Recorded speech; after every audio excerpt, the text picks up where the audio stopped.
evening. I'm Carolyn Rye, School Board Chair. This workshop of the School Board of the City of Virginia Beach is hereby convened at 4:00 p.m. on this 9th day of February 2021. Pursuant to the state of emergency related to the COVID-19 pandemic, the governor's executive orders, the Virginia Freedom of Information Act as amended by the Virginia General Assembly, and the School Board's April 7, 2020 emergency resolution, the school board and selected staff members will meet in person at the school administration building. However, at this time, it is impractical and unsafe to allow other persons to attend the school board meeting due to physical distancing and safety precautions related to the pandemic. Members of the public will be able to observe the school board meeting through live streaming on vbschools.com, broadcast on VBTV Channel 47, and on Zoom. It's the school board's protocol to break at 5:30 to prepare for the regular school board meeting at 6 o'clock. At 5:30, the board will conclude its formal meeting unless the board votes to continue until 5:45. The formal session will conclude no later than 5:45 in order to allow the proper preparation time for our 6 o'clock formal meeting.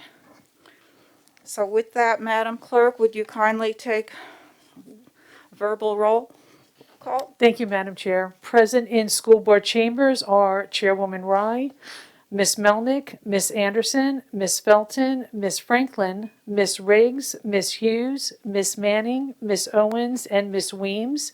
And attending via Zoom will be Ms. Holtz. Thank you. So with that, we will, I'll just quickly ask if there are any admin matters to share at this moment. Any of my colleagues? Okay, hearing none, then we will get right to, we have two very meaty topics tonight, and we are beginning first with our budget. This will be the first official opportunity for school board discussion with staff. Last week, the superintendent's estimate of needs and the capital improvement program, the proposals for both budgets were presented to the school board, and we've had a week to consider it. And so we're now looking forward to a good discussion, and we'll have a combination of speakers or presenters is my understanding. So which of these three gentlemen is going to start us off? Dr. Spence, you? So we're going to begin with Mr. Honziker, and we're going to jump right in for the sake of time.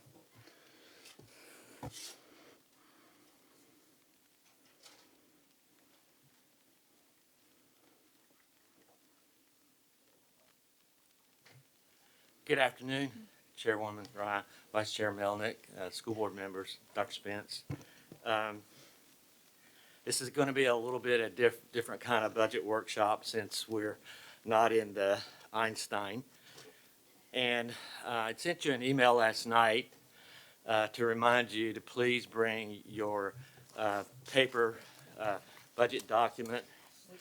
And the reason for that is when we tried to display these pages on the screen, you can't, it's not readable. So for the viewing audience, I'll basically verbally describe what's on those pages. I'm only going to refer to a few, and then we'll get right into the actual presentation of the questions you ask and the staff's answers to those questions. So if you would turn to page 20 in your document. And this page, if you can see the pie chart at the top, and then you can see the schedules below that of the revenues and expenditures by type. The chart shows the different types of funds, including the operating budget. Remember The operating budget is $828.8 million, but the rest of these other funds bring the total in each of these revenue and expense charts on this page will show a total of $1,521,779. So just a reminder that the operating budget is the biggest, the largest fund. That's what we really build the operating budget around. But there are other sources of funds that we are responsible for, that we get as revenues, and that we have to provide an expenditure plan so those funds can be appropriated by the city when they adopt the budget ordinance prior to May the 15th. So that's kind of really all I wanted to show here, is that there are other funds in addition to the operating budget funds which make up a grand total. And then if you will turn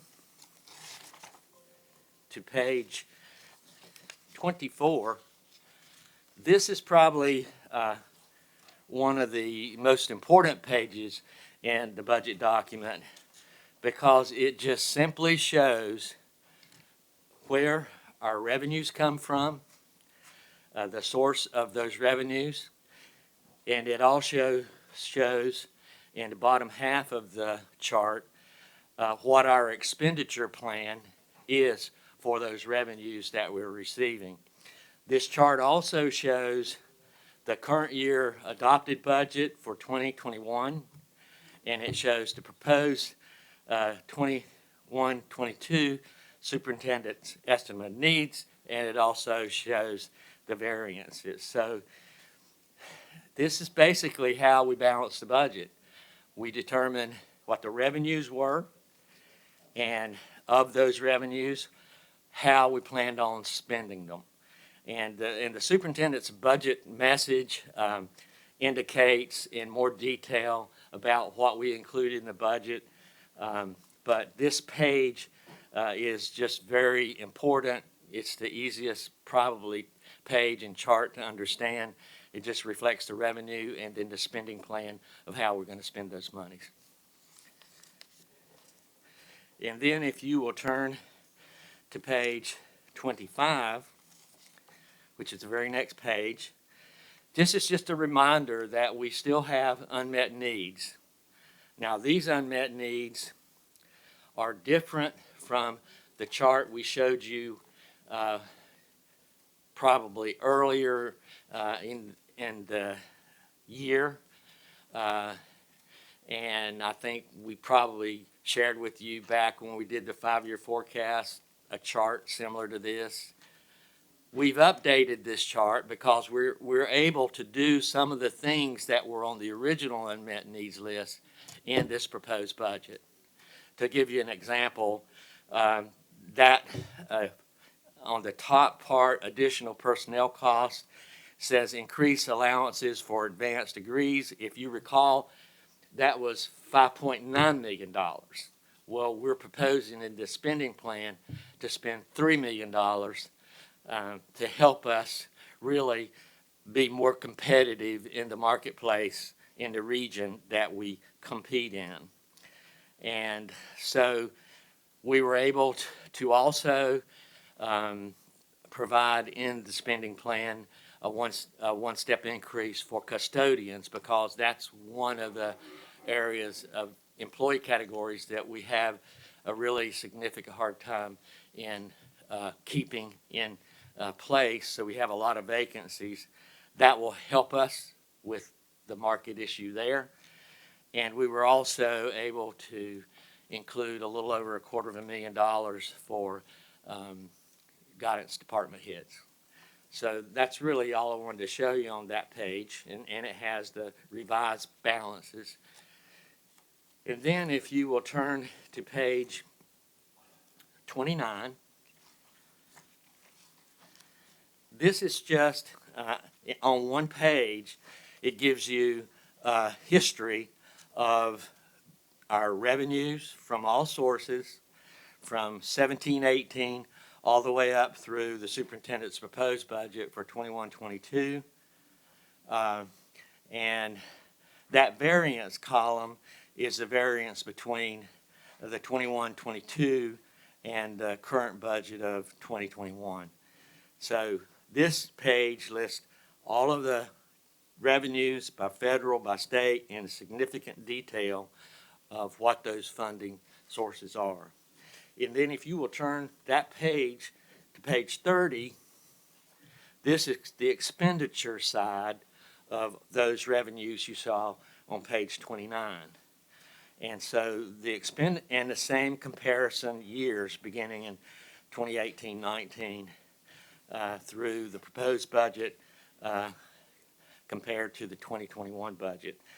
And the expenditure comparison is by the unit codes that we budget in that mimic our chart of accounts, which is dictated by Virginia Department of Ed. So you have revenues on one side, expenditures on another side, and you have a history of those budgets and expenditures. And then if you will turn to page 32, this gives a good bit more detail about the special revenue funds and a budget comparison because these are the special revenues outside of the operating budget. So you can see right down the list, we have an athletics fund, we have a cafeteria fund, then you see the big one, the grants, categorical grants fund. We have a cell tower fund. For those board members that might not be aware, we lease land on some of our schools that have cell towers, and we get paid for that, around maybe $700,000 or so a year. We have an equipment replacement fund, we have an instructional technology fund, a textbook fund, and a vending operations fund. So those are details of each of those different funds beginning in 2017-18 through, again, the proposed budget. Just thought that it would be helpful for you to see those. And then if you would turn to page 35, I know there might have been, and there was a question from one of our board members about the CARES money. On this page, you can look at the top of this page and you can see, beginning with the second line, all of the CARES Act funding that we have received a grant for. Then there's a Carl's Perkins, and then there's another CARES Act. So the CARES Act are not a part of the $828 million operating budget. They're in a separate grant fund. And rather than you trying to tally up the small numbers, let me just give you some examples of where we think we will end up by the end of this fiscal year. If you take all of the CARES grants monies we've received, the first one was a little over $10.1 million, and we had a bunch of smaller ones, and then one larger one at 2.6. Anyway, those total a little over $3 million. The largest one, CARES grant, from that point was $11.7 million. And then the one that we just received is $36.7 million. By the end of this fiscal year, by the end of June, we will have spent the $11.7 million because it has an earlier deadline for when we have to spend the money. In the first CARES Act, 10.1, so far we've spent about 1.5 million of that, and we'll have 8.6, almost 8.7 million to budget for in next year's budget. In those smaller CARES grants totaling a little over 3 million, we will have spent about 700,000 of that by the end of June, leaving us to carry forward about $2.3 million. And of the $36.7 million, at this point in time, we want to go ahead and spend up the rest of these first CARES Act funding. So probably by the end of June, we won't have spent any of the 36 million, but we will begin to spend that in the new fiscal year. And we have a much longer time. We've got until September the 30th of 2023 to spend these monies. These funds, these grants are also likely grants that we will probably charge some of our more, our larger, more intense summer school programs. So anyway, I thought it was helpful that you have a better handle on the CARES money. We will be sharing a lot more information about that as we move along in the rest of this year and beginning next year. So those are all the things that I wanted to bring your attention to. I thought those might be helpful pages to you if you haven't had a chance really to review the document in any depth. There's a lot more information in here, so I would urge you again to, when you have a chance to read through it. Let me go ahead and move right into the presentation, and this is just related to the questions that each of you, different ones of you, have asked us since the last board meeting. So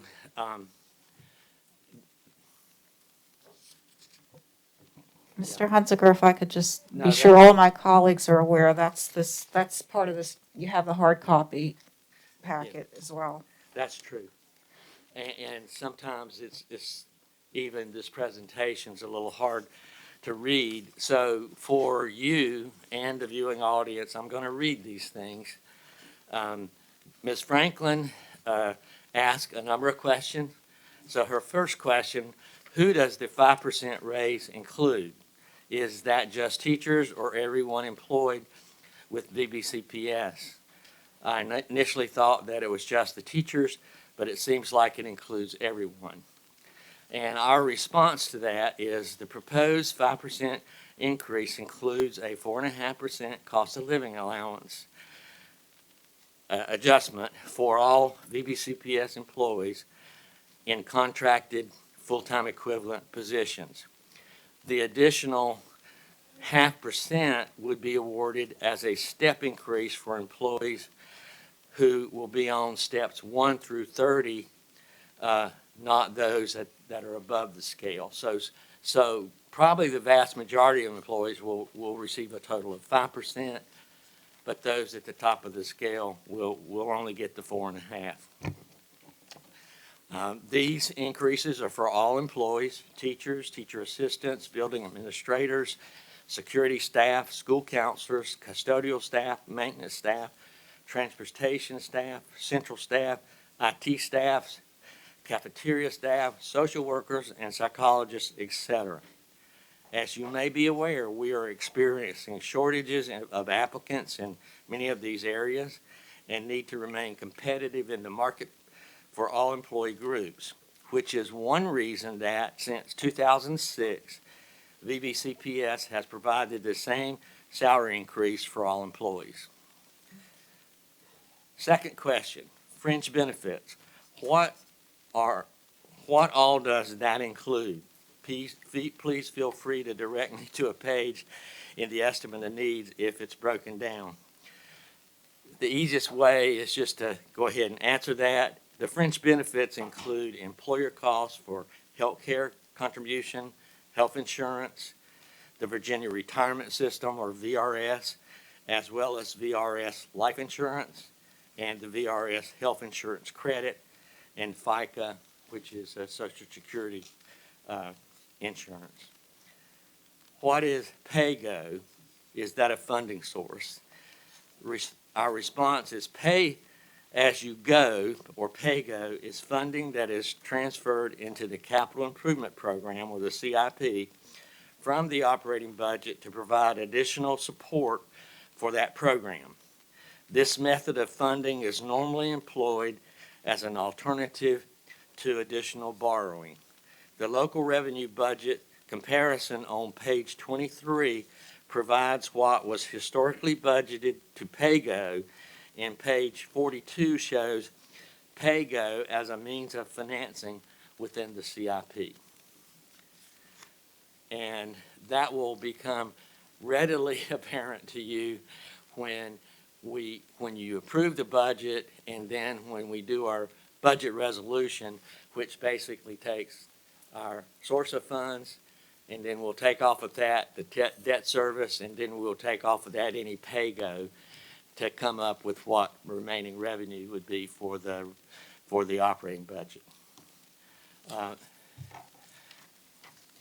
Ms. Franklin's fourth question, why do we not get any monies from the lottery? I thought that was primary for education dollars. Our response, as the state began facing constraints, and this was many years ago, before 2010, the General Assembly created the lottery-funded programs category within what is called a CALC tool. That's kind of a spreadsheet that we get every school division that tells us how much money and what sources and how we're able to spend it. We just call it a CALC tool. And designated certain programs to be funded through these proceeds. Basic education programs previously supported by the state's general fund are now funded with lottery proceeds. For FY22, revenues received from the state lottery provides funds for several programs such as foster care, K through 3 primary class size reduction, infrastructure and operations per pupil fund, alternative education, and special education regional tuition. Those are some examples of how we get lottery funds and what we can spend them on. What is the cost versus reward regarding the energy performance contract? That's awesome that we have that as a source of funding, but what is the cost for having that? Our response, energy performance contracts are those contracts with qualified vendors who provide services such as window and door replacements, roof replacements, lighting replacements, HVAC system replacements, etc. Each of these contracts are related to more efficient equipment, items, systems that, when replaced or upgraded, will provide energy savings, leading to long-term savings. For example, we might contract to replace all the windows and doors for an elementary school, and that contract is, for example, $1 million. That contract also has a guarantee from the vendor that VBCPS will save at least $1 million in energy costs over, let's say, a 10-year period. Typically, in the performance contracts that we've entered into, the savings over that period in energy is well over the $1 million, and that savings will continue well beyond the 10 years. Thus, the cost versus the reward, and that the reward is the cost savings, is greater than the cost, and those savings are cumulative and ongoing into the future. Now, Ms. Franklin, you asked that question. Is that, you understand that? Yep. And the sixth question, do we have additional funding set aside to provide additional summer school as per the Governor Northam's comments? And our response, funding is available within the school operating budget to operate the summer school. We always have a summer school budget in the operating budget. In addition, funding from both the CARES Act and And, well, there are different kinds of CARES. You can't just say the different CARES Act can be used to supplement operating budget funds to address learning losses among students and to support more robust summer programs, learning programs. So those funds will supplement and add to and provide our ability to do, as it indicates, a more robust summer programs. And the next question, number 7, advanced degrees. Do we give additional monies for that as the cost is overwhelming for teachers? In the military, advanced degrees counted towards additional points at one time in the advancement decisions. But even before I retired from the military, it was assumed that you would have it and no longer give you an advantage.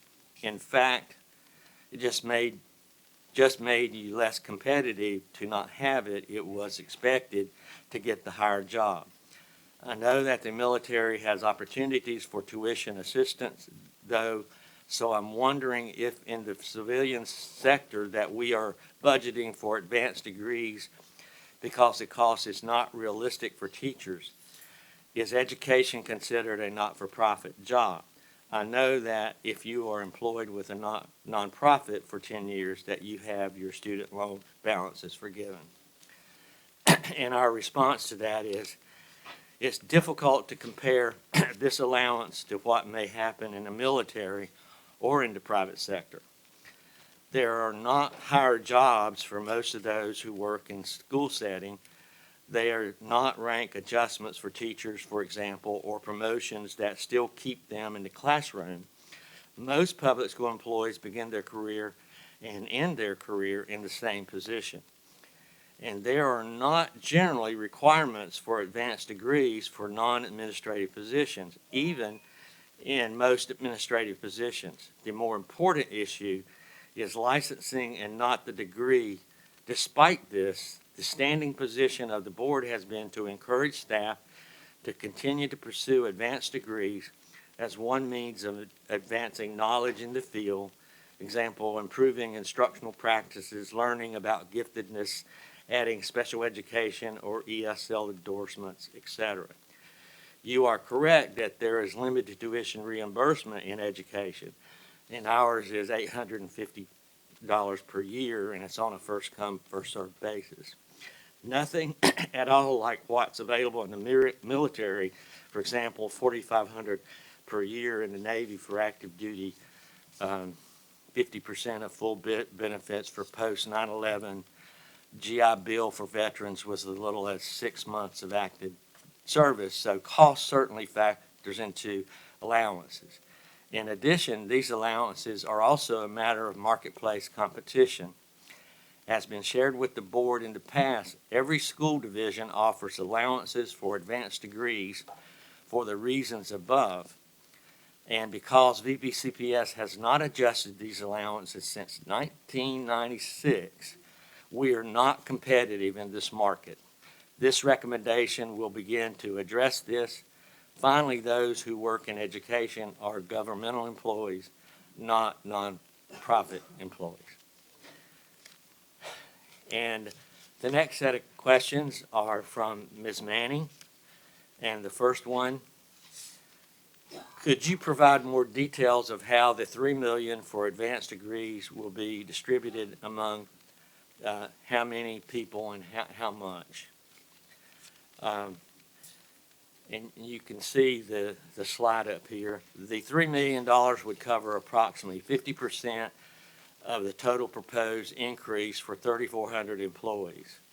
For example, a master's degree will increase approximately $22.91 bi-monthly before taxes. The attached slide from HR shows the specific amounts. And I'm not going to read those. You can see what they are, and hopefully you can see it on your handout. But this will go a long way. I mean, it puts us about halfway of where we need to be to completely do this. I believe Mr. Mura provided a great presentation that passed regarding what is left to address in the additional duty supplements. Could we see that presentation again? In our response, see the attached slide from the HR December 2020 workshop. Adjustments to the additional duty supplements are projected to cost approximately $1.3 million. And you can see the breakdown of that.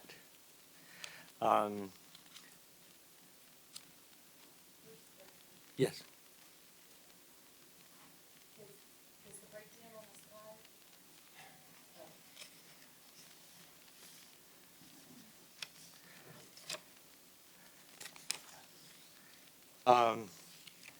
I think I recall seeing a breakdown of that, no? For Well, like, that was the allowances where you, the breakdown, this, you Yeah. didn't provide a breakdown. We don't have, but is there a breakdown somewhere? The slides that we presented in December are in your packet. I don't see Oh, the, any, okay, that, you just, I don't see the additional duty supplement breakdown though. okay. There's not, I don't, it's not a different duty Oh, supplement. really? I thought I saw that Uh-uh. somewhere before. Maybe not in December, but maybe last year, maybe during last I have to budget. go back and check. I think Mr. Kiever might have talked about some of the breakdown of that, but we'll go back and look. We'll do a little research on that. Okay, I thank don't you. recall seeing a specific breakdown of each of the additional duty supplements. I think I know there was a committee that was working on the anticipated increase to those supplements. So I think it was more, what Right. would the cost be to increase the supplements by a certain percent? Okay, We'll pull that stuff. thank you. And then the third question, I received a question from a citizen, is the superintendent included in the 4.5% pay raise? And the answer is yes, and that's by contract.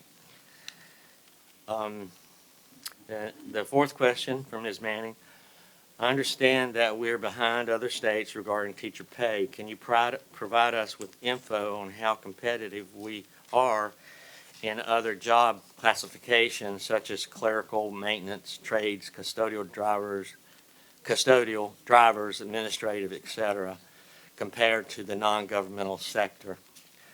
And the administration's response: to address this question is helpful to provide some history. The last comprehensive compensation study was conducted by an independent consultant in 2005 and 2006. The results of the study determined that pay raises disparities across all job classifications and other compensation programs, for example, allowances and additional duty supplements.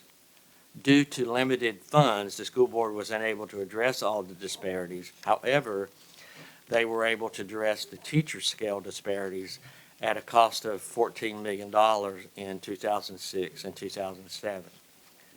During the 2006 and 2007, HR met with the consultant to follow up with the lingering disparities. However, due to the lack of funding at that time, we were not able to begin to incrementally address the disparities until 2013 and 2014 school year. Based on available limited funding over the next 6 years, we instituted an internal pay equity adjustment to help attract and retain various positions, including those addressed in your question.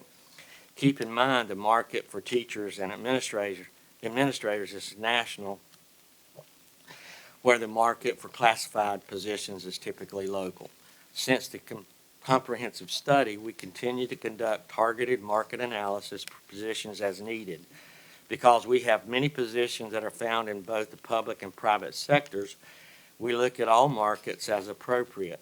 The most recent independent study was a clerical study completed in 2019-20 school year. While there were 45 plus job titles included in the study, it was 1,300 employees. 11 jobs were found to be below the market at a cost of $936,000. That number is also listed in the unmet needs budget in the document. As it relates to custodians and bus drivers, we presented information during the last school board presentation, December 20, 2020, regarding our market analysis, and you can see that in the information attached. 2018-19 school year was the last year for implementing internal equity adjustments for non-instructional employees. With limited funds, we began the process of addressing salary compressions on both the instructional and the unified pay scale. Each year, funding permitted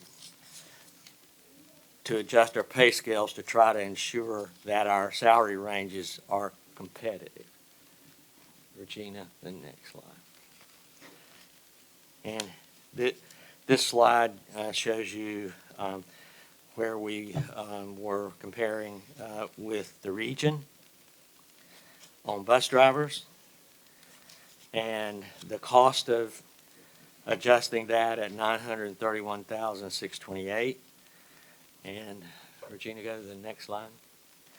And this slide shows where we were with our custodians.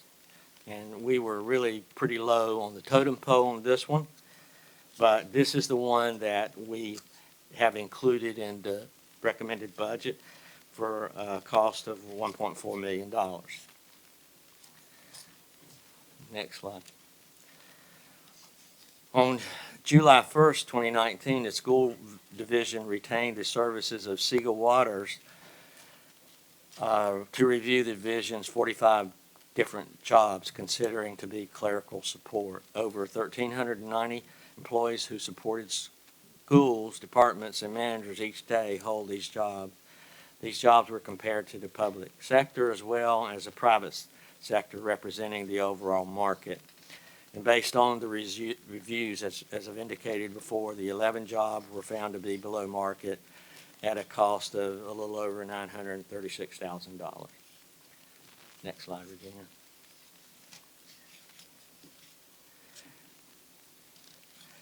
And I think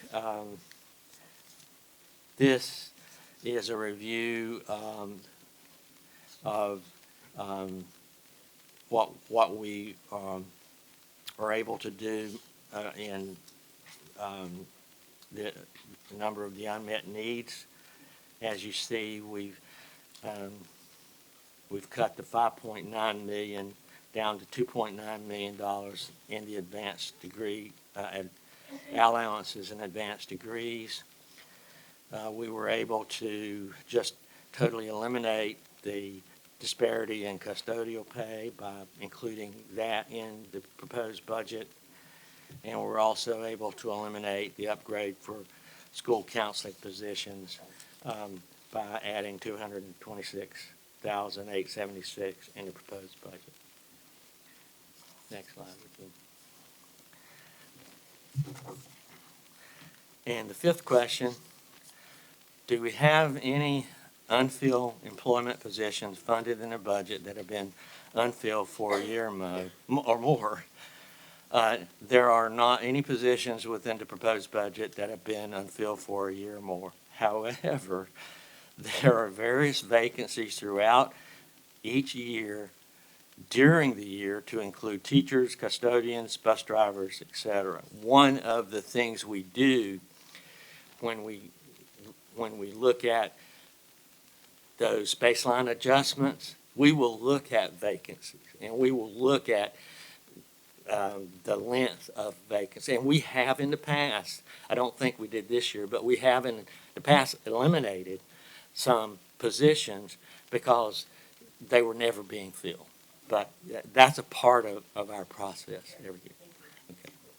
Can I just, were you thinking about a particular position? When you were writing that, it was just curiosity across the board. I didn't know if you had a specific job title in mind. Okay. Next few questions came from Ms. Rye. And the first question is, am I correct that the CARES funding is separate from the operating budget? In our response, the CARES grants are at the top of page 35 in the budget document and are part of the categorical grants fund. They are not part of the $828.8 million operating budget. The second question, the CIP booklet does not specifically state the category of programs that fall under this plan versus the operating budget. Operations and maintenance represent $97 million of operating budget. Is it fair to outline, is it fair to say routine maintenance and upgrade costs are incorporated in the operating budget, and higher cost capital and construction projects are in the CIP? And yes, that is a fair statement, but a little bit more detail in our response. The 97.4 million allocated within the operations and maintenance category include expenses and activities concerned with keeping the school plants open, comfortable and safe for use, keeping grounds, buildings, and equipment in effective working condition, and also includes costs associated with all utilities. Most of these costs are in salaries and benefits at 57%. This category includes school division services, facilities and maintenance services, custodial services, vehicle services, safe schools, distribution services, and telecommunications. Higher cost capital improvements and construction projects are in the CIP. And the final slide, I think this question again was from Ms. Rye. Is there a designated school within the Bayside District for the Spanish immersion expansion? And the answer to that is the Bayside Elementary School in the Bayside District, and it also includes the expansion to Cook Elementary School in the Beach District. And then the final question comes from Mrs. Anderson, and it is, we had a workshop given by Mr. Mira explaining what it would cost to realign the teacher assistance scale. Would you please address the cost implications of the teacher assistance, and if there is any way to address it in this budget? And our response is on page 25 of the budget document, under the unmet needs, you will see the costs associated with moving all TAs to grade 10. That cost is approximately $5 million.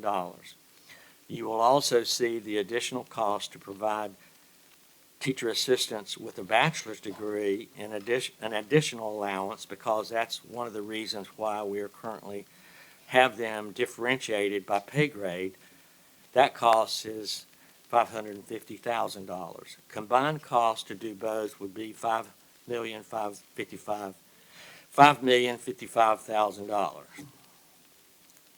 or $5,550,000.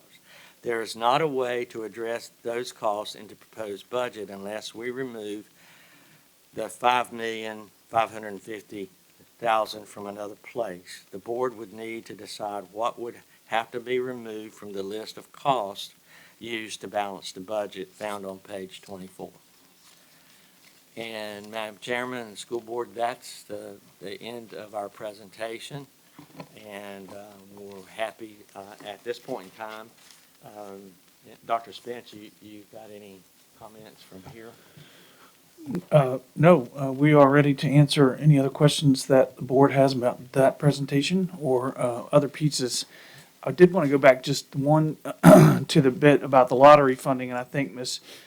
Franklin, this is primarily for you, but just a reminder. So what we were saying in that response is when essentially at the recession in 2009, there was a decision made to begin using lottery funds in lieu of general funds from the state. So it was basically replacing, lottery funds used to be an add-on to the general fund from the state. And so it was no longer an add-on, now it's replacing those funds that used to exist. The idea was that eventually it would become an add-on again and those funds would be replaced, and that has not happened over time. So those lottery funds continue to be used in lieu of general fund dollars from the state. So I wanted to just make that clear. That's really what that response was telling you.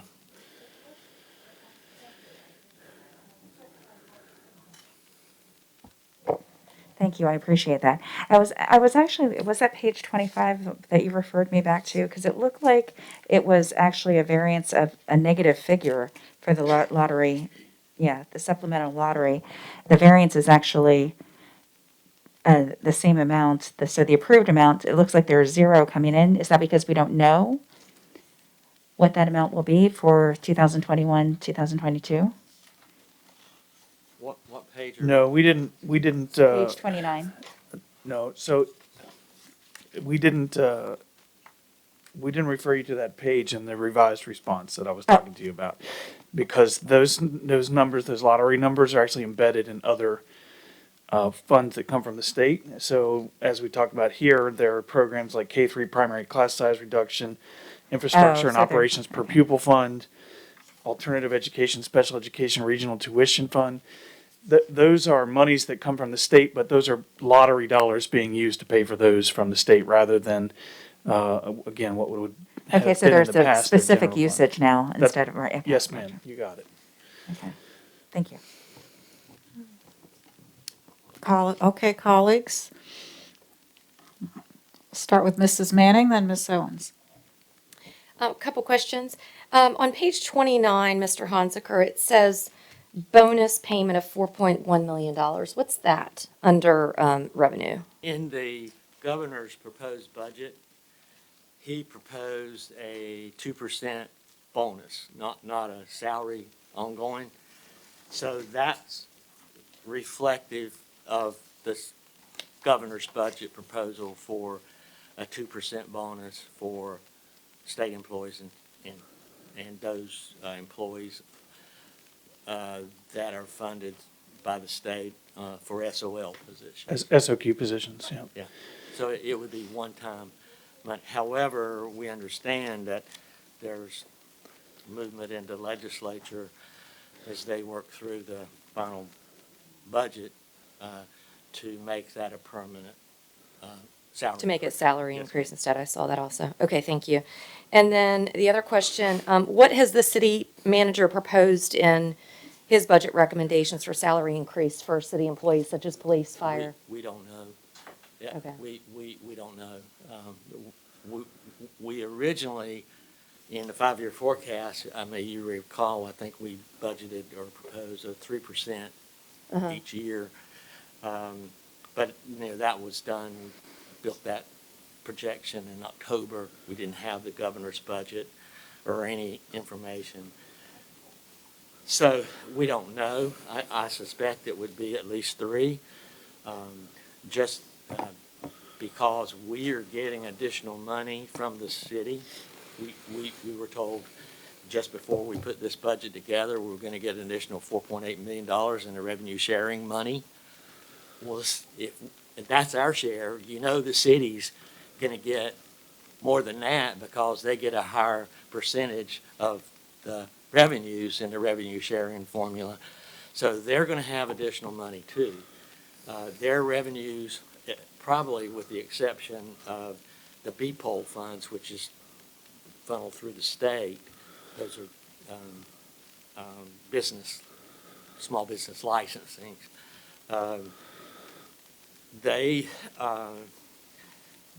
They're probably going to have an increase in almost every one of their revenue sources. So in my, They were surprised Yeah. that their revenues have been holding up as well as they have.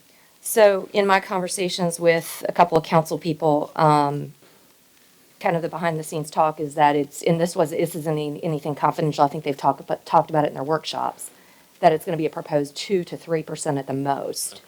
And one of their concerns is the property assessments have gone up so much, and it's gone up on the lower to middle class of under $300,000 homes. And that's something that's concerned city council. And so I assume that you have ongoing conversations with them to kind of figure out if they're going to be providing tax relief to citizens or. We haven't gotten that level Okay. of detail from them. Okay. I don't, they're not sharing a lot with us, other than I think the city staff, budget staff was somewhat surprised of what our salary increase proposal was. Yeah. And, our rationale for that is, look at all the years we've talked about the shortfall, the where we are with teacher salaries and other employees. We have the money next year. And so if we don't do this salary increase now, not likely that we'll ever do it. Well, my concern is sustainability. I mean, you have done a phenomenal job getting us through, you and your staff and administration has done a phenomenal job getting us through this crisis. And thankfully, we've had that CARES funding to also supplement our expenditures. But honestly, I'm very concerned about sustaining this increase. And also, we have so many people out in our community who are suffering, and they're relying on our city government for supplements to get them through. The city government's funding, millions and millions of dollars into our food bank right now. We have, 40% of our students on free and reduced lunch. And while I want to properly compensate our employees, I know that the general people out there who are on that free and reduced lunch, they're not necessarily getting a raise, and many of them are probably getting paid deductions if they were even able to keep their jobs. So when I'm looking at this, I'm trying to think about the whole picture, and I know you are too. And I'm looking at all of the unmet needs that we have in our operating budget, and that's extremely important to me. Meeting those unmet needs, to me, in my opinion, this is my opinion, should be more of a priority than giving a 5% raise. That's my opinion. Again, I'm not saying I don't want to give a raise, but I'm really having a little heartburn with the 5% for all employees. I would be open to talking about targeted raises for our teachers and maybe even more. So I'd just like to throw that out there, some ideas. So, Okay. may I speak to that for just a minute? Please. So the position we're in, obviously, and I take your point about city council and its deliberations around what it wants to do relative to tax relief or anything else. But the position, I mean, we can't predict that, right? And we certainly haven't been privy to a conversation from council that says we're going to lower the revenue, which is really what you're saying. If they're providing tax relief, that means they would be lowering. I'm not the saying that's available happening. revenue. I'm Right. just saying No, we no, need no. to be prepared for that type of conversation. And we can understand that could happen, and then should they come back and say, we're going to lower your revenue, then we would have to come back to you as a board and say to the board, okay, we now have a new revenue projection from the city, and we're gonna have to make cuts to what we've proposed.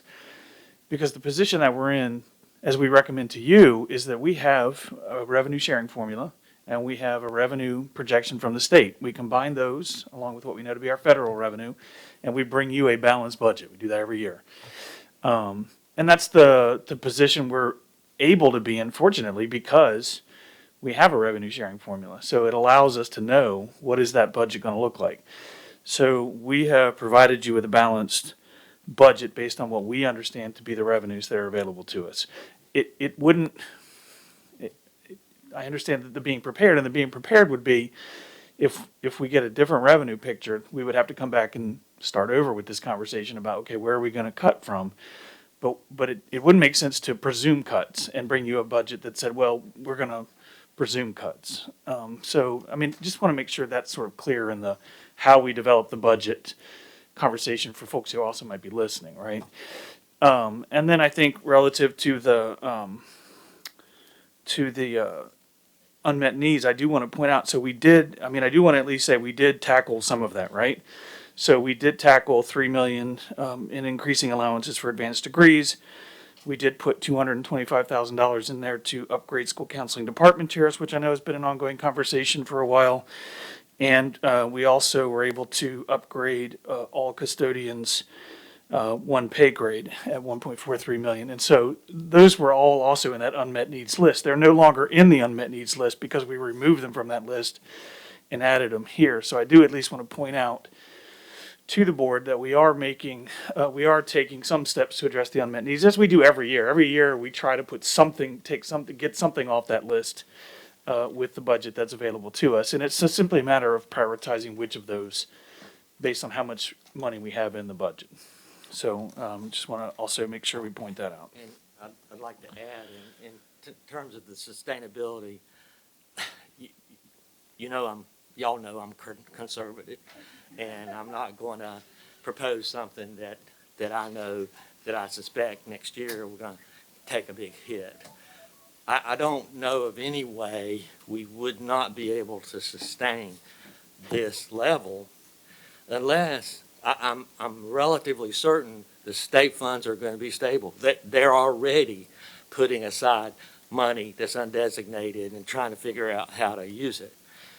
The only way that the local funds wouldn't come in is if the city adjusts taxes, whatever makes revenue neutral for real estate or whatever, and like Dr. Spence said, whatever local funds are reduced beyond what we're projecting, we obviously would have to come back and balance the budget and decide what had to be cut.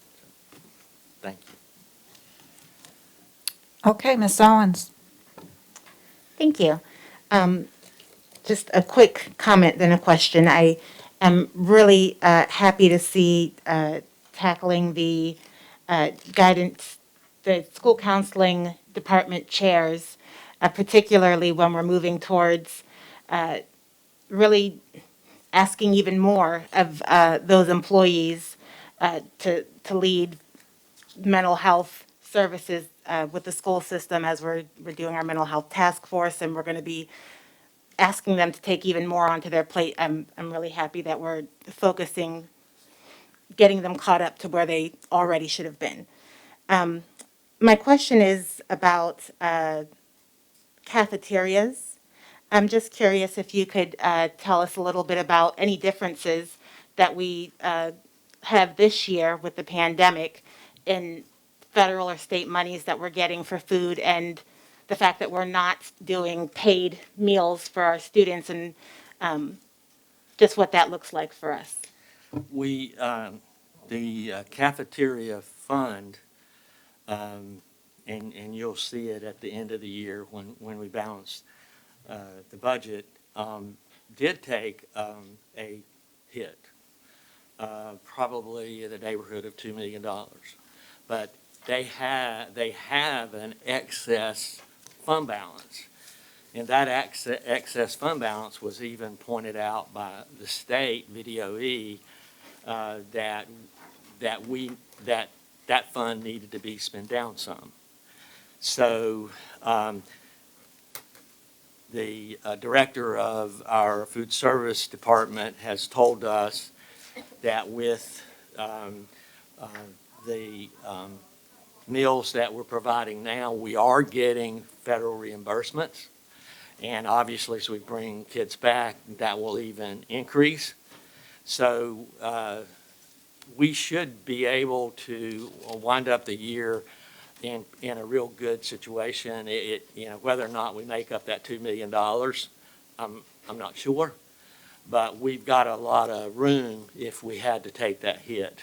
So we're in good shape in the cafeteria fund, and we're confident in ongoing revenues that they will match the expenditures. That's a long answer, but Yep, that was helpful. And kind of as a related, I'm not sure how this works. Do we have any students who had a negative balance in the previous year on lunch accounts, and do we cancel that out from year to year? Or is there anybody being held to, you have a lunch debt from the year before? we don't push the lunch debt forward. Our principals and cafeteria staff and others try to collect all that's owed to us. So mostly that takes place during the year. I'm not aware that we push those unpaid balances forward. I think we just write them off. Now, if I'm wrong about that, we'll Yeah, clarify let's that. get you, I want to make sure we get you a precise answer on Yeah. that. So I'll Okay. go back, because I do Thank know you. we do also work with the city on debt collection if we have to. We've tried to avoid that Yeah. practice, but we'll get you a precise answer. Okay, thank you. And we did talk about that with the board last year, about, we made some significant changes to how we handled that so that students who had debt at a certain level could still get lunch, and we made some adjustments to try to encourage folks to be able to pay those off without accruing additional costs to the division, and that was helping. But we can come back and provide you with more detail on that. Okay, Mrs. Weems. And then Mrs. Hughes. Yeah, that reminds me, Ms. Owens, I got one of those emails from over the summer that I was in debt by 50 cents. And so I'm now wondering if I paid that 50 cents. I'm gonna check on that tomorrow because I'm not sure that I did. I'm wondering myself. But it was from the previous year to this year. So that'll be great to get those details. Honey, you better get on to that, Miss. Oh, you and I are gonna be not in good standing here. Okay, yeah, thank you, Farrell, yes, we've relied and appreciate your conservative nature in respect to budgets, because, a few minutes ago, you said we have the money now, this year, if we don't do it now, we may never do it. So that gave me a little bit of urgency, we need to do it, but then your words said, if we don't do it now, we may not have it next year. So again, my question is, are you sure that we're gonna be able to sustain Well, this? I mean, you didn't just mean- answered that it's pretty I positive. didn't mean that if we don't do it now, we may never do it. What I mean by that is if you choose to do something else with part of that 5% and use it in another way, then we're not having that money for Right. salaries the Okay, next year, not okay. that money goes away. But again, to just relax my thought, with your conservative nature of budgeting, you're pretty confident that if we do, because this is a very large raise, especially when Ms. Manning said so many people aren't getting any raises. And it's kind of mind-boggling because we get emails if we don't have enough money and don't give enough raises, but then we get emails if we give too big of raises, like, where'd you get all this money? So just want to make sure that you're pretty confident that we can sustain this. I am. Okay. And let me further explain. Where did we get all this money? You remember the end of the fiscal year, we were told by the city, you got to cut $23 million because our revenues are not going to come in as we projected. And we cut, not only that, we cut $27 million. I think maybe it was $21 million from the city local funds and another $7 million, $6 million from the state. We cut the base budget for this year by $27 million. So $21 million of that was local funds. Well, so we also protected $23 million from last year's budget because we were told there were going to be a shortfall in last year's budget. And you remember, lo and behold, we only had a $3 million shortfall in last year's money. So we had an excess of $20 million plus left on the table from local monies. So we had a reversion, I think it was of $33 million or something like that. So that's why you see that we got $37 million, and $10 million of that is state monies in next year's budget because the local funding not only came in well above what their projections were for last year, their projections for this year are coming in more than what they projected. So that's why it seems like we have a lot of money. Well, we cut so much out when we built this budget. Yeah, That- well, that was my next highlighted, Yeah. to let the community know that we have acted in a responsible, proactive way through the guidance of you and what the city thought to make these cuts, and that this extra money is not really extra, it's from the Operation Per Pupil Fund from the state, about 10 million, like you said, and it's from the RSF, Revenue Sharing Formula, from the locality, from the city. So I just wanted to let the community know, and I'm glad you expanded on that we have been responsible in the last, and we've had to make some very painful decisions with compensation and cutting and not being able to expand programs like the Spanish immersion for several years and to prepare for this. So I think that we've done, even though in hindsight people were upset at the time, we had to do those cuts because the money just wasn't there, and now we're able to breathe a little bit easier. So I thank you for that, and I think this is, I don't know if I got to say this last week, but probably the most exciting budget that I've seen in the last, 5 or 6 or 7 or I don't know how many years. It's been to be able to feel really good about a budget and not have to apologize as you're presenting, a budget to our employees. So that's a good thing. With additional duty, supplements, additional duty monies, I was hoping that we could tackle a little bit about that, with that. But I know that there's that oversight committee. Where is that oversight committee now? Like, are they gonna come back and report to us, or what Yeah, is the so- process of that?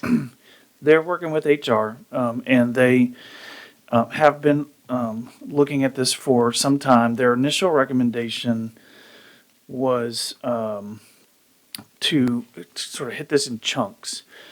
So this is, I think, maybe Mrs. Manning, what you were talking about earlier. There was a presentation at one point where they talked about hitting this in chunks, doing about 10% increases to the salary, to the stipends, and particular ones at a time, because some were more out of whack than others with stipends around the region.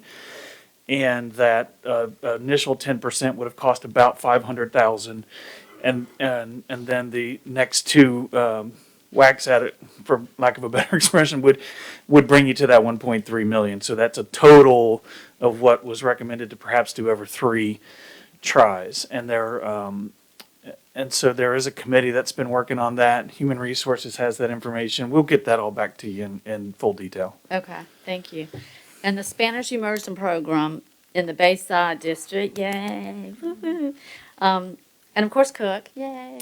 But so is that money to actually start that at elementary and continue it through the middle, wherever they feed into, or what is that exactly? Now To expand it, but, Yeah, that seeds it for kindergarten. okay, so just starting it at, And then we'll at have both of those to- locations though? At both of those Okay, locations. great. And that Oh, awesome. includes, the reason that I point out kindergarten is because it includes a kindergarten teacher and a TA for both of those sections. And so we'll have to Okay. continue to expand that as we move forward. So if you're voting on that, you are recognizing, that means we're expanding the expansion. So, Right, ultimately, we'll have to continue to add positions to keep building the programs by grade level in Right. each of those schools. right, thank you so much, because I know several of us have been, pushing for that, and finally we get to do that.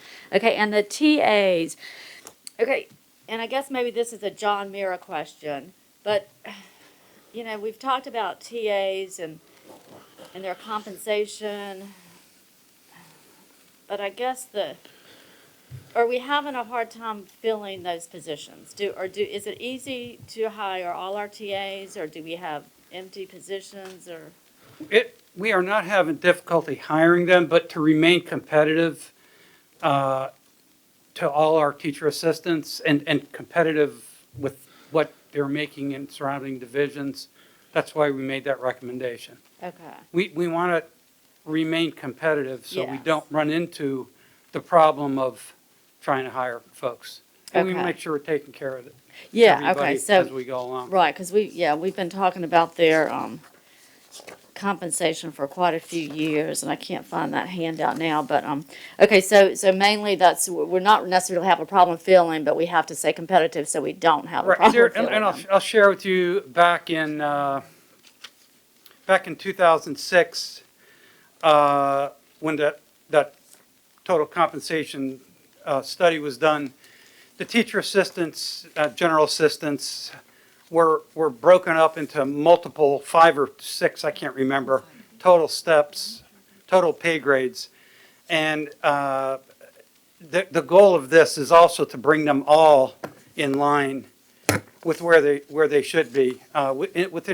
Particularly in the elementary school, principals in the past are able to move folks around based on the need, PE assistant, general assistant, special ed assistant. So what we're recommending is to put them all in one pay grade, and then, if I remember, I don't have it in front of me, but it's to clean some of that up so that they can be utilized and make it a little more functional for the principals to use them in the buildings too. Yeah, Okay. so like the specifics on some of that would be like you'd have the special education assistant who's paid a certain rate, and so they couldn't be used in another setting. And so if you brought everybody to the same rate, you could then use people in different settings, and then you also had some differentiation based on the degrees, which is one of the reasons we suggested an additional supplement for those with a bachelor's degree, because you could then not worry about having them on different pay grades. You just put them all on the same pay grade and offer a supplement and an allowance for Okay, it. that, Not a yeah, supplement, that, but an yeah, allowance. that's for it. And gonna I'm be, going to share one more piece with you. Back when they were moved on these different pay grades, they were moved up to the pay grade with no raise. Well, when they shift now, by regulation, when they go to a lower paying, we're supposed to be taking money from them, and that's, right, they right, never got the bump in the first place, so. okay. It, Okay. it's, we believe it's the right thing to do when the funds are there, so. Yeah, yeah, I think that's great, and like you said, it will really make sure that we, can access wherever the need is in that particular building, that it can be filled with those people in that building, Right. which only makes sense. Okay, that's great, thank you so much. Madam Chair. Madam Clerk, I don't have a Zoom link for the workshop. I won't have that until 6 o'clock. So would you mind monitoring Dottie's hand raising for me until 6 o'clock? Yes, I will do And that. she's not in the queue? She is not in the queue. Okay, thank you. Dr. Spence, can I take you out of the queue? Did you address or did you? Sorry, thanks. I just wanted to add on to Mrs. Weems' comments. It's just a good example, because, I mean, this can be complicated if you're the public and you're trying to understand how it works, right, with the budgeting. And what we were talking about, the revenue sharing formulas and how we get to the projected budget and then balance it. And you brought up a good example. So this happened last year, right? So we had a pay raise included in the budget. We ran into the pandemic. We got told our projection had changed dramatically. We came back to the board and we said we're going to have to take that raise off the table. So that's an example of how that works. So we start with what we know. We balance against that. If that changes, if city council has deliberations and that changes the city's contribution, then we would have to come back and have that conversation. So I just kind of want to, that's a good context for helping folks understand. Yeah, that's excellent. That's exactly what we did about having, once city council comes with new information, we tweak. Yeah, thank you. Okay, Mrs. Hughes and then Mrs. Melnick. So I'm happy that we have a raise factored in here, and I was happy that we had one factored in last year. And as was pointed out, we had to just make it go away, because when things got shut down, we lost that revenue. I'm particularly happy to see, as Ms. Owens pointed out, the guidance chair heads are getting more, because they are getting ready to get a whole lot more on their plate.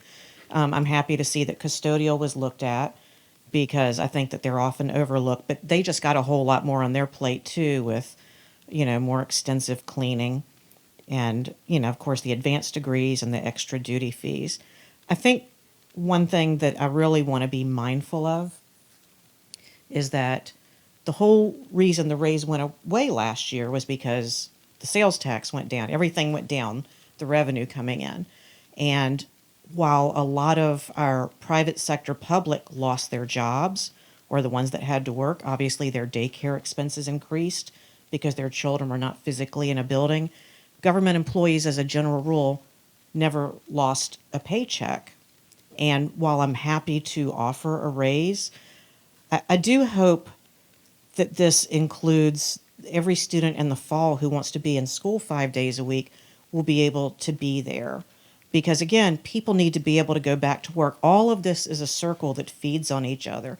And if people can't work, that revenue's still going to be down.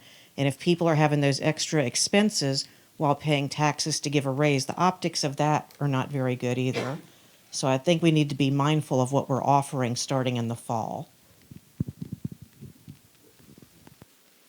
Is that it for now, Mrs. Hughes? Okay, Mrs. Melnick and then Mrs. Anderson. And I just wanted to note, so we started talking, we talked to city council last year about our raise, and we let them know how important that raise was to us. And so I'm really happy to see the 5% this year, mostly because, John, how many, Mr. Mayor, how many times do we talk about recruiting and retention, and also, and most importantly, remaining competitive. And so I asked my colleagues to carefully consider this as a really great step towards all of that. And and how important it is, because this is not just a Virginia Beach issue, the lack of teachers. I'm worried about what's going to happen next year and the year after as our teacher numbers start dropping. And this is a national issue, and I think that this is a really good way for us to really take a good step towards addressing retention and remaining competitive. And I'm glad to see that in all angles of with our employees that we're really making some forward motion with that. So I appreciate all of your efforts. Okay, Mrs. Anderson. Thank you for pointing out, Farrell, that we were very responsible last spring when we were asked to cut 27 million from our budget. We were able to do that right away. It was painful for all of us. I know it had to be painful for you as well.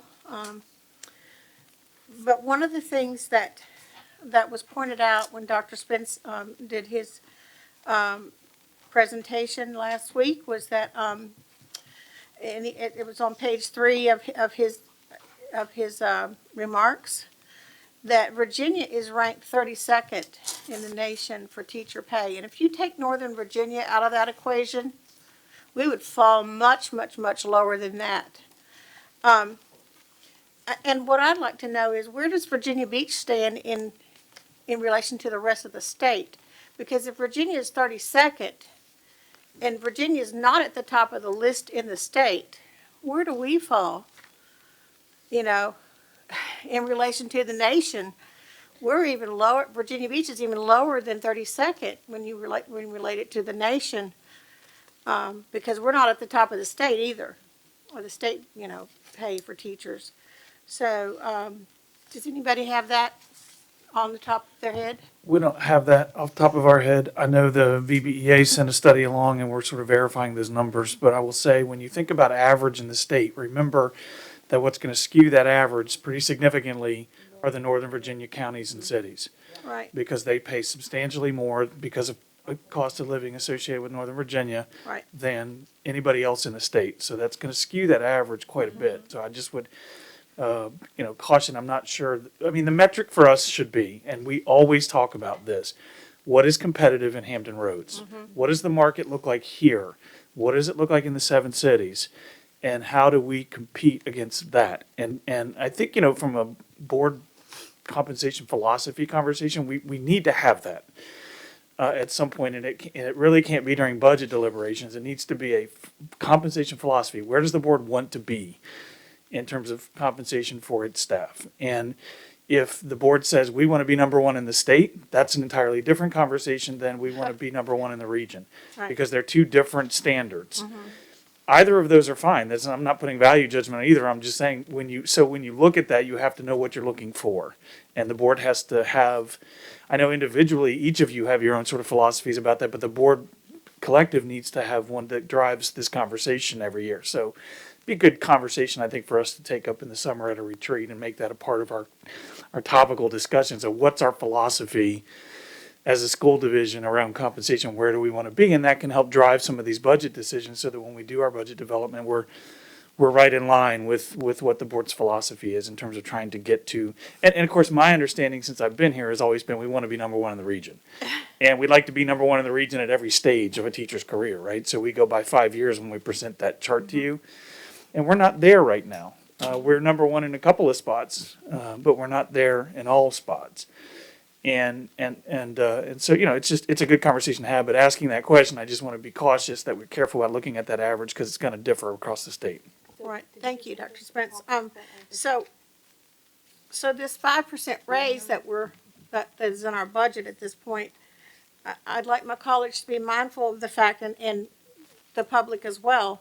Our employees did not receive a raise this past year. We did not receive a raise. So really, the 5% is really over 2 years when you think about it. It's 5% over 2 years, not 5. We really shouldn't be thinking about in the terms of, it's going to give a 5% raise. Yes, that's true. But because you didn't get anything this past year, really it comes out to be 5% over 2 years. So, I just want people to be aware of that and be mindful of that. Because our employees need to be able to live in this city as well. And the cost of living, buying a house, living in a house in Virginia Beach is a little bit higher in some regards than it is in other areas of Hampton Roads. So we need to be mindful of that as well. Our people need to be able to live in this city as well. We want them to be able to live here And work as well as work here. And So, I think that's a great that's- example of a compensation philosophy discussion, because I would agree with you, and I think the numbers would bear out, and we would need to look at that and do a study on that, but the numbers would bear out that the cost of living in Virginia Beach is higher than our neighbors. Right, so I just wanted to be mindful of that and consider that. I don't want people to look at it and go, oh my goodness, you're giving them a 5% raise. Yes, that's true, over 2 years. So, thank you. Okay. Mrs. Riggs? I want to ditto what Bev said, but I also want to point out, and I know there's a difference of opinion for people across the region with the schools, but our teachers have been there the entire time. They have worked. And I know people don't feel that a lot of people have the idea that, oh, they've sat at home and they've been on vacation. That is not so. And I have to point that out again, because we continue to get emails, we continue to see things on Facebook and all of those particular postings that teachers have sat back and they're lazy and they're not doing their job. Unfortunately, you're going to have all kinds of people in all professions that don't do or live up to the best of what they should be. That's everywhere. Obviously, if you had a virtual experience, which everyone did that had children from March until now, you saw a lot of differences in the teachers that you don't see when they're in the classroom. So some of you were able to see a little bit more than you've seen before, as far as maybe not living up to what your expectations were. But they have worked the entire time, and they have double worked as well. So, and many of them live in this city. So we're talking about our citizens as well, and that work for the schools about with this raise. They are part of this city. They are part of whatever is going to happen with the tax increase or whatever they're going to be doing.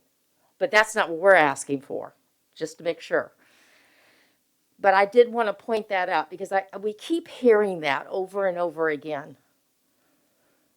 Not only have our teachers worked hard, but so have and we have made sure that when the positions weren't being filled the way they were supposed to, for example, bus drivers, they were still working.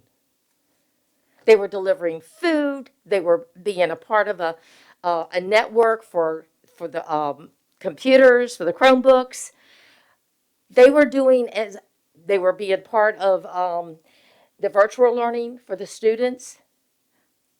We had our cafeteria workers that were fixing food, and we continued to feed families. So I just want to point that out again. I think people need to see that, because our teachers and our employees have worked very hard during this time as well.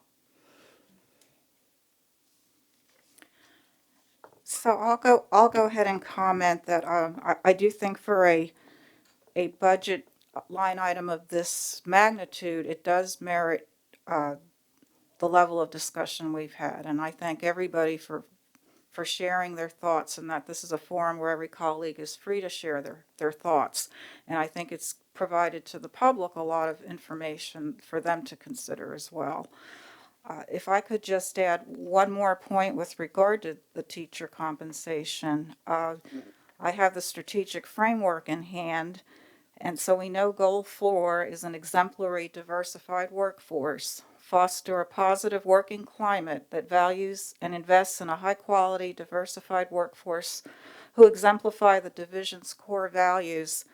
And then, if I may, the number one strategy under that goal, among the 7 here reads, remain focused on providing a competitive compensation and benefit plan. And it goes on to further say that includes differentiated compensation for hard-to-staff positions in schools. But just an added little piece there. So at this point, I'll ask my colleagues if there's any other questions at this point in time, budget-wise. We're at 525, and my thought is, well, I mean, it's not worth even 5 minutes of starting, that we would just plan to extend this workshop, which is agenda item 18 in the formal meeting, and that's where we would pick up on our, a second all-important subject, our 2020-21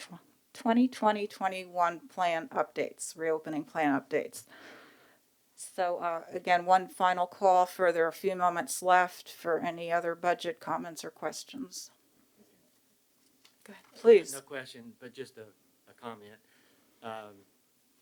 If you will, if you have questions after tonight, if you'll do what you did this past week, send your questions to Dr. Spence, myself, and Mark, and that way we'll do the same kind of response at the next workshop.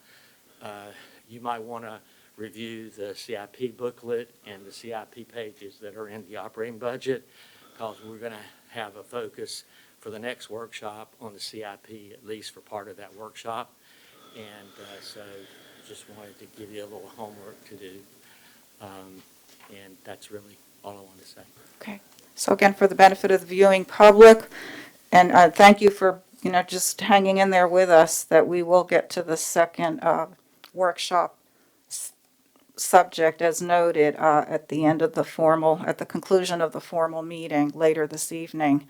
So with that, And Madam Chair, just just a reminder, we will have an interim meeting, a special meeting next week, next Tuesday, for the purpose of a workshop on this topic and a public hearing on the budget. So I just want to make sure we state that again. and And we'll- what time does that we will start? restate that in the formal meeting as well. Would you announce to the public the time it Yes. starts again?